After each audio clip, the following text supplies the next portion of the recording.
درود بر دوستان. با آموزش رفع محدودیت سرعت از روی ECU مگنت مارلی نصب شده بر روی خودروی MVM X22 در خدمت شما هستم.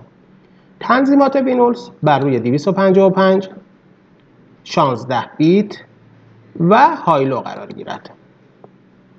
کادر جستجو را باز کنید.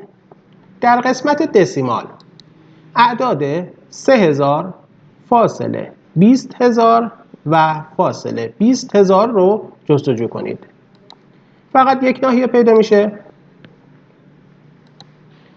کلیه این اعداد 20000 مربوط به محدودیت سرعت هستند. ابتدا یک بار کلید دیلیت رو میزنیم و این اعداد 20000 رو انتخاب میکنیم. یک جدول به ابعاد 1 در 7 میشه. توسط کلید کاه جدول رو استخراج میکنیم. فاکتور این جدول عدد 1/100 هستش که اون رو لحاظ میکنیم.